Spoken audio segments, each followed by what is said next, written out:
Welcome in, everybody, to another episode of the established 1982 podcast, the Geek Culture Podcast, hosted by responsibly irresponsible adults that have loved video games, comic books, movies, and TV ever since 1982. I am Wally Analog, and as always, it is the gatekeeper of civility and order, trying to maintain such here, Rowls Royce. Yes, sir. And look, we got him again, y'all. We got the ninja. He's our homie, and he's a shinobi. The Cerebral Ninja, Hattori Hanzo. Yeah. And we talking Marvel again. Mm-hmm. We talking Marvel TV again. Yeah, keep dropping it. Man, they just got content for you. That's what it's about, right? Content. You know, Disney Plus, that was the point. We're going to give you this content. And so, but this one was unique in that it wasn't a series, a TV series, you know, episodic, and it wasn't a movie. It was just like a one-off, right? Just an episode, just one-off, Werewolf by Night. Now, I wasn't even familiar with this.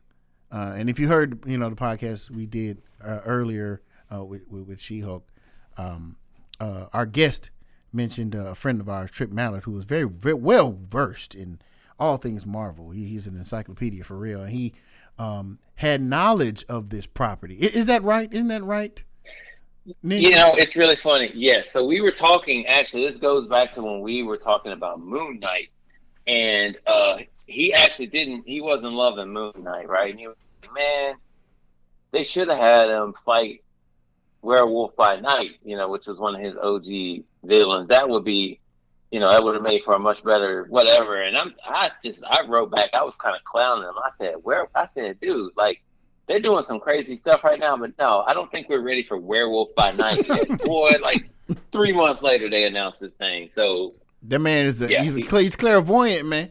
Yeah. Do you think? I mean, they were talking Werewolf by Night for before Moon Knight, to be honest with you. Yeah. Okay. I didn't realize. And Moon Knight, actually, his origin was in Werewolf by Night. Like, that's where he started. So that's the first appearance of Moon Knight in Werewolf by Night. So he is right. Like, Trip Mallard is maybe right that has something to do, because, you know, they greenlit that second season for Moon Knight. And, yeah. So I mean, maybe he'll show up there since they've introduced. Who knows? I've seen a lot of articles. You sent me an article in particular, right, Rose, about the potential directions that Werewolf by Night could take the MCU. Mm-hmm. So that and a bunch of other things. Who knows? Right.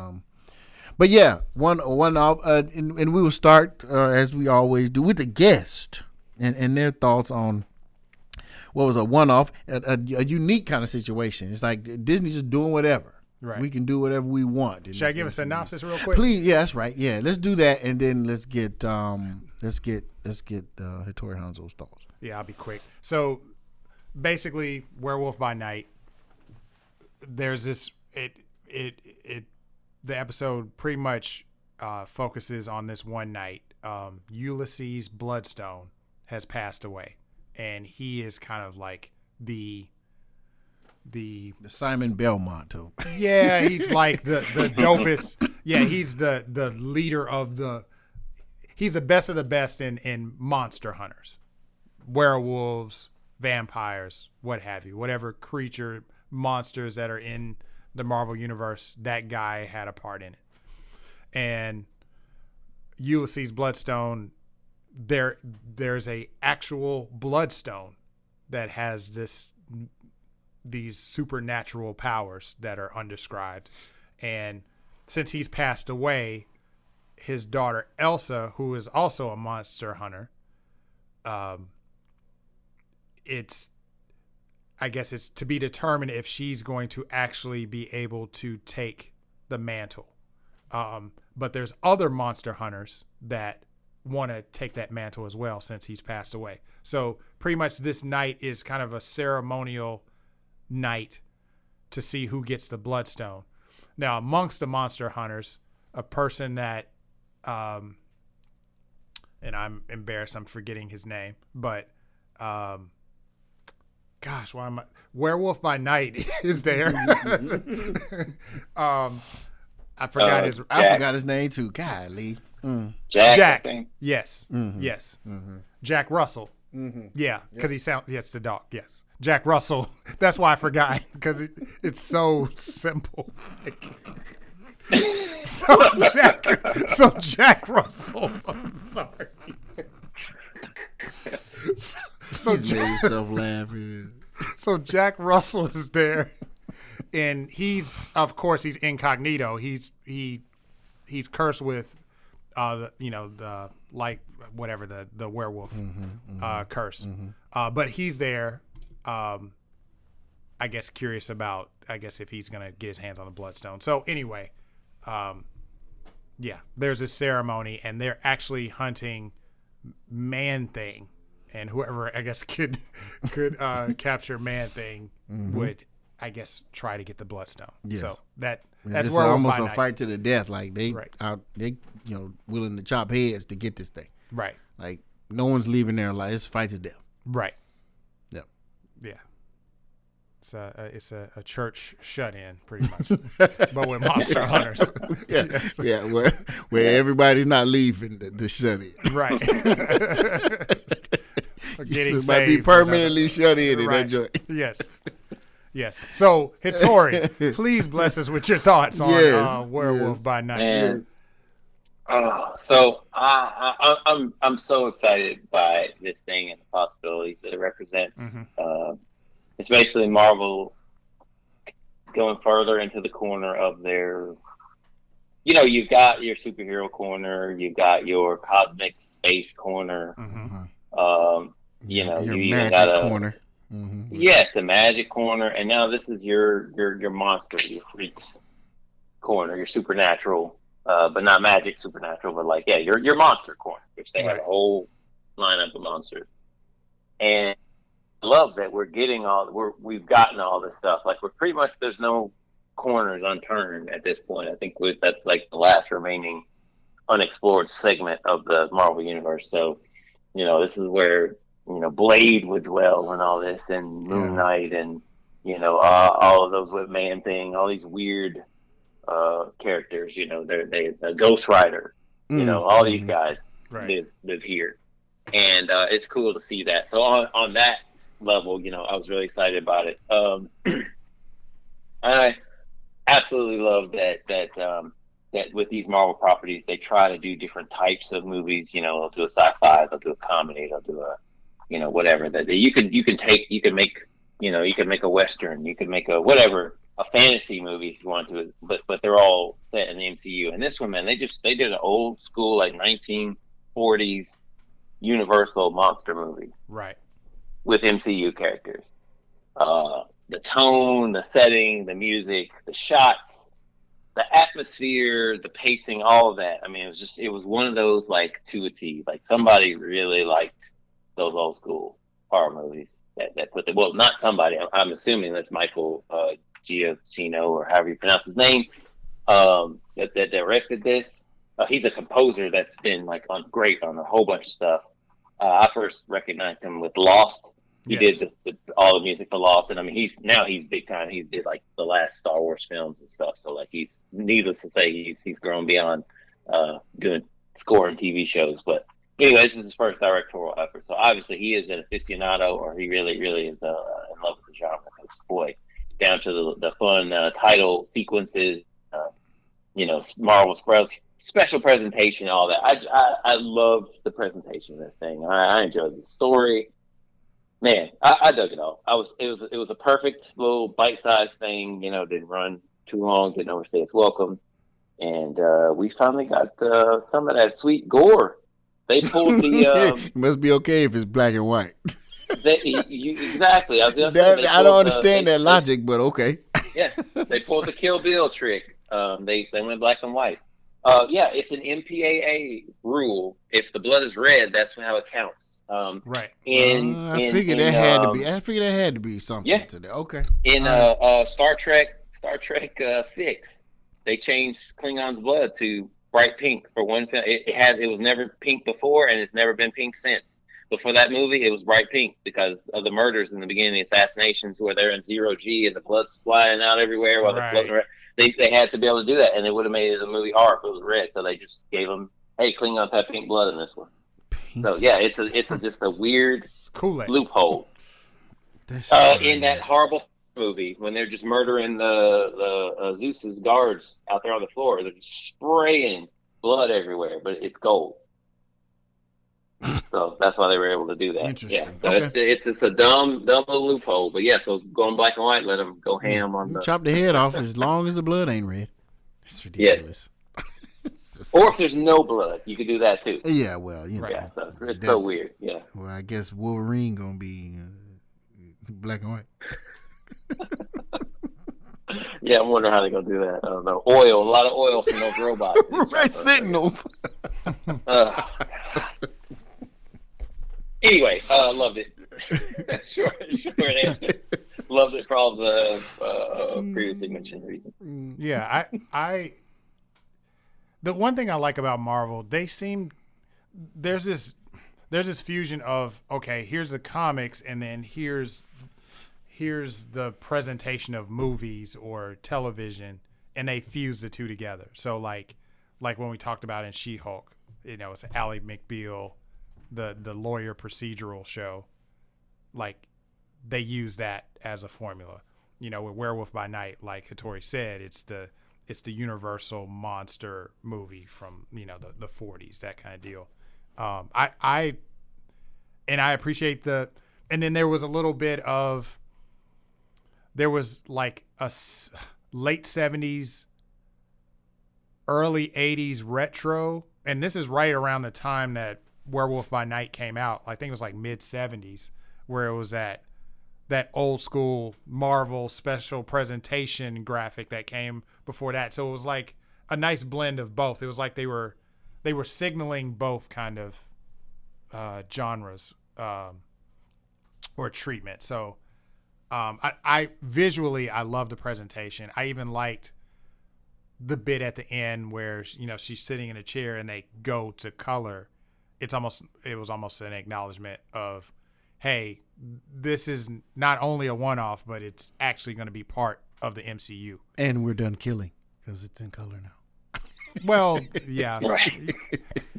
Yes. So that, I think, and to that point, I think it's going to be interesting how they treat the supernatural, especially when you get into the vampire stuff.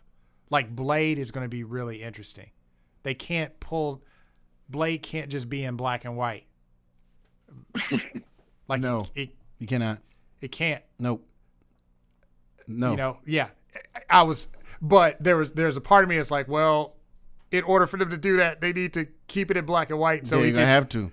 Yeah. Yeah. But, so but what are you gonna do? It's not gonna work. Yeah. So that will be interesting because I think if we get, full Technicolor Blade, it's going to be sparks coming off of the vampires versus blood, that kind of deal. So unless vampires again have different colored blood, right? Right? Pink blood. Yeah, or green, black or something yeah. Like motor oil or something. Yeah, right. Yeah. Where they look like orcs or something like that. Yeah. Yeah. Just a lot of that. Yep. Right. So anyway, I again, these are characters that I'm not as familiar with. Like I just thought Man-Thing was just a ripoff of Swamp Thing.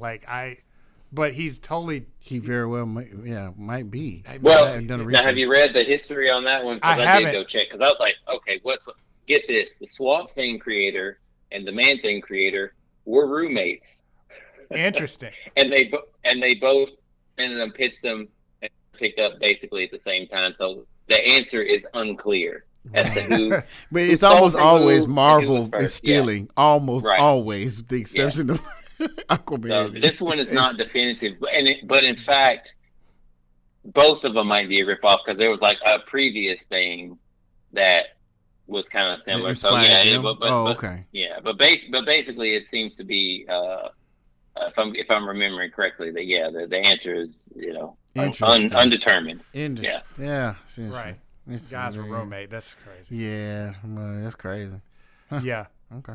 But apparently with Man Thing, if somebody, if you get into his gaze, like if you're fearful, like you're gonna melt. Like once he gets hold of you, you're. Oh, it's like that. Yeah, you're gonna melt. Yep. So that's what happened. And I mean, these people died horrible deaths. Like, right. He secretes some sort of something that it ignites the person. Okay. Yeah. Just gets into those Horrific. fear cells and just yeah. So apparently those monster hunters were fearless. Were scary. Yeah. They were, yeah. Except for Elsa, like he said, just call him Ted. Yeah. Yeah. It's the homie. Yeah. Ted. And that chilled them out, right? Yeah. I mean, that. Yeah. Right. Yeah. Yeah. Yeah. I enjoyed it. I think it just, to Hattori's point, it just opens up that universe. I would love to see how, whenever that universe opens up, I'm like, where's Blade? Where's Blade? Mm-hmm. You know? So like that's the thing. Like even the black guy in there, I was like, who is that guy? Yeah. Like they never described who that guy was. He didn't make it. Well, he got up again. What was interesting was he got up again. He like bit his ear and then he got up again and he didn't make it. Yeah. So, yeah. But I liked his look and everything. I was like, man, who is that? Who is that guy? Yeah. What were you gonna say, Hattori? Just the kills in it were hilarious. Yeah, like how he went out. She right. She stuck the knife and I don't know. She was knocked him down or something, and the blade, he cut his throat on the blade. It was hilarious. Very very Disney like. Right. And I will say I really like the casting of Elsa Bloodstone. I think her name is Laura Connolly. She was I got hip to her. There was a show on HBO that people slept on called The Nevers. And she was the lead in that, and she was putting in work in that show. And I mean, she was putting in work in this show too. So yeah, I would love to see her interact with the MCU for sure. Yeah. And it's, I guess my question is, it was the Infinity Stones, in the first 3 phases, and now it just seems like there's this mythical, supernatural element. Like, you don't think it's gonna exist in its kind of own thing though? Not this whole universe is chasing after it kind of. Well, I don't think they're gonna be chasing after it, but it is a thing. Yeah. They made a point. You got to have some stuff, right? Yeah. Like even it was red when, everything was black and white, which I thought was a nice touch. Yes. Like they made underscore the importance. Yeah. Right. Yeah. Yeah. Yeah. Like I just think there's an unlimited number of these MacGuffins, right? Things, relics in the MCU. I mean, there's an infinite number. Just go ahead and grab them out of the suitcase. Yeah. Right. Yeah, there's always another thing. Mm-hmm. That I wonder if it showed up in like a MCU movie before, like in Doctor Strange, he was sitting somewhere, or like. Yeah, I would like to see like Doctor Strange or somebody. He needs to get his props back. I think. I know they're doing that Agatha Harkness like show. Like I don't know how they're gonna go with that, but what's also interesting is the energy looked like Scarlet Witch energy too. The hex stuff was interesting. So I think it has a lot of implications, and I think a lot of tie-in to the current MCU universe. Anyway, Wally, you haven't really given your thoughts, which I'm concerned. No, I've not. Yes. I've not given them. Yeah. I've not given them. With the delay.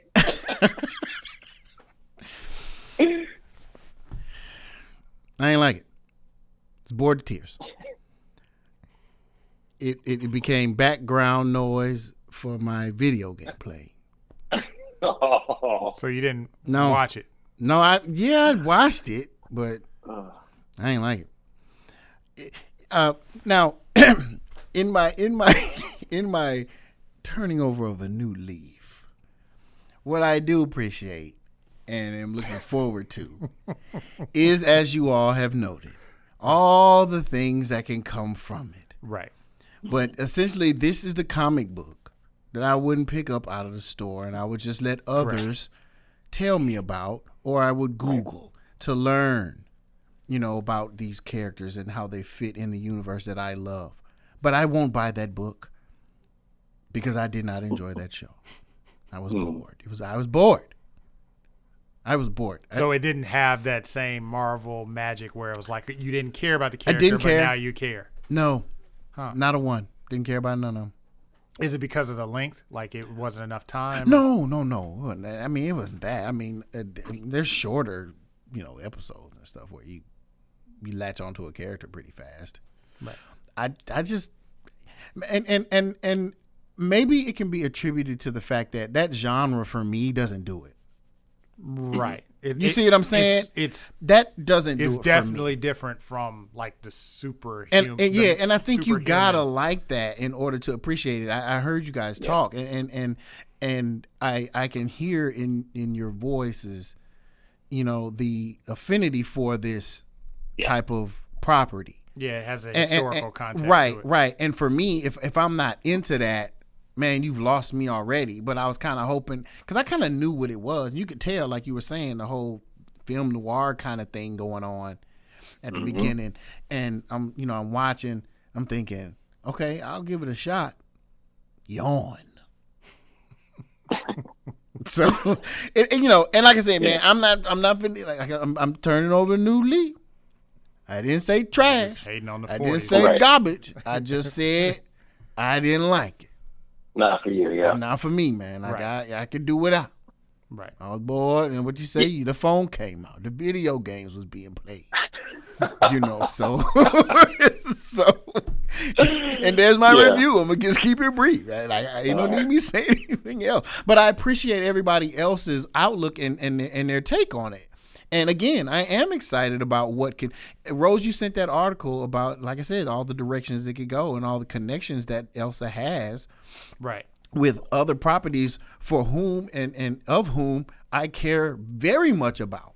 Right. I didn't realize Black Knight had more of a supernatural, I guess, bend to his character. Yeah, and that's why. Because I always saw him in the Avengers on the horse. I only learned that when Blaze showed up, in a voiceover. Right. And I'm thinking, well, what do they have in common with each other? Right. And so that's when I learned that. But if you don't know, you don't know. Yeah. But so again, man, I'm looking forward to where, what kind of springboard this is for the universe that I love. So yeah, there's that. Yeah, and I'm torn too. I'm torn too because I feel like Blade just feels he takes up so much space that I would just want to be in a Blade universe and that's it. Like I don't need all the extra stuff, but all the extra stuff might be dope though, done properly. Well, no. That's what I'm saying is though too is like it will be interesting to see a new version of Blade and how he fits into the MCU, with the appropriate characters. Like if you start having Ghost Rider, if they start hinting at like Midnight Suns, that kind of thing. Yeah, I think that would be pretty dope. All in on that.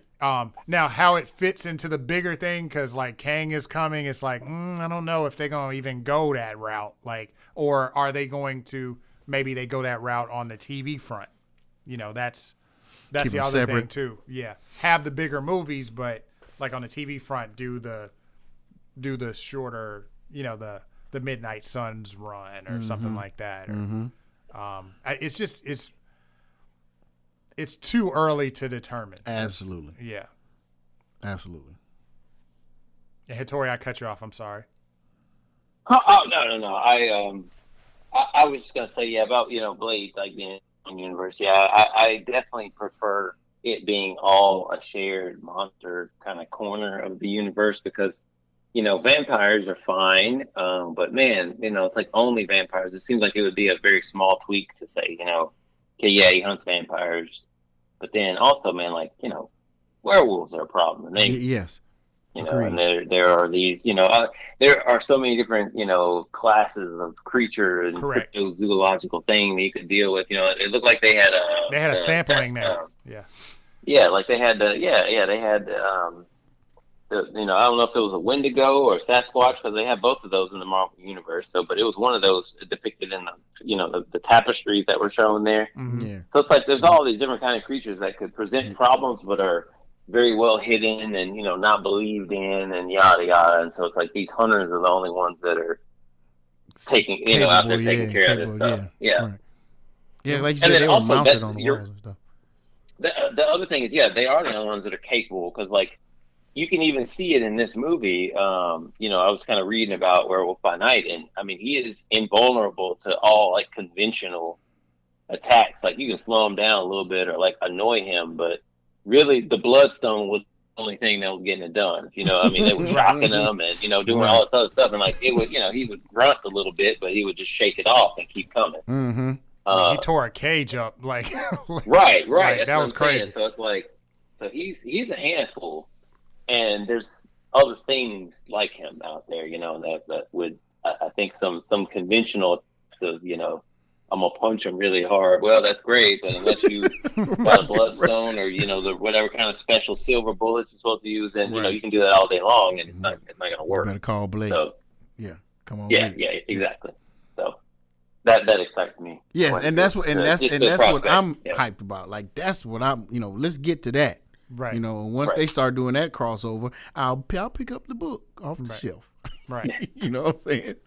But yeah. But also, if I may, just to geek out a little bit more about, like, man, what just some of the shots, man, some of the stuff. Yeah, you do have to have an appreciation for this old school horror and the way they did things. Because I mean, some of that stuff, just even the setup of like coming to the house, crazy. The wife was so bizarre and weird, and then the presentation with the puppet in the body of so weird, grotesque. It's just weird. I mean, it's just the same kind of like Vincent Price with people, his haunted mansion, and say you have to survive the night and you get $1 million or whatever. Correct. Yes, it's just like that. The shot of Elsa in the cage, she even does the old school horror of throw the arms up over the face and cover. Right. That was like the classic pose of the woman in peril, and about to be killed by them. Yes, and I mean, like you could tell like somebody on set like had a poster. Right, do this. This is your pose, yes. And the strobe light, and you're getting the flashes of the transformation. The werewolf transformations cast on the wall because of the strobing electricity. Right. All that's the classic. This is red meat for the old for the school enthusiasts. Kind of horror yes. Yeah. So they really know what they're doing. And then I mean, just like I said before, letting them kind of go ham on the horror. I mean, I just didn't think we'd get to a point in the MCU we get a guy's guts pulled out and splashed onto the screen. It was going down. Okay. It sure was going down. I remember being surprised at that. Like, okay, what happened here? What happened here? Did they sign some papers that we didn't hear about? Like, what? They ain't selling no toys in this show. I'm like, what is they doing? Like, I was confused. Old girl getting her wig split, and then she wasn't satisfied with that, so she said, "Let me go ahead and cut her throat too." Let me do all this. Measure. Like, Get this. This ain't Steamboat Willie. It's black and white, but it ain't that. Jeez. I was feeling it. I was excited. Yeah. A lot of killing. Well, and not to mention, their just last thing is, I mean, they did not go high tech CG yada yada. They're like, you know what? Do you need to though? We're gonna do that. We're gonna do not at all. But it's like, let's go Wolfman. Let's go old school Lon Chaney Wolfman style. And it was fine. I was down with it. I was like, okay. Because they have plenty of time. They have plenty of time to give you the CG for these monsters they're going to introduce. Right? They got plenty of time for that. They just need to give you some background. Disney needs some background. Like I said, man, I don't doubt that they accomplished what they were seeking to accomplish. Right? Like, let's be clear. You don't put that out for no reason. You just don't put that out just to say, oh, here goes something else to say that we have content. No, this is purposeful. Right. It's just a matter of time of waiting to see what that purpose is, and that's my excitement. But I don't need to watch it no more. But I will. Yeah, but I will say I do. I like that Marvel is taking the approach of like maybe some of the even lesser knowns. They're owning it, and like for example, they released I guess it would be a special presentation, and it was only like maybe 10 minutes long, and it was all Hail the King, and it was documenting what happened to Trevor after Iron Man 3. Oh. You know, cause I remember that. And it made it a little bit better, and it kind of bridged the gap, and it bridged the gap to Shang-Chi. Yes, yeah. Right. So people would not, because people were up in arms about that whole Mandarin mess. Yeah. He was up in arms, man. Yeah, so it made sense. Mm-hmm. Like if you saw that, it made sense in Shang-Chi. Yeah, so I like that they expanded.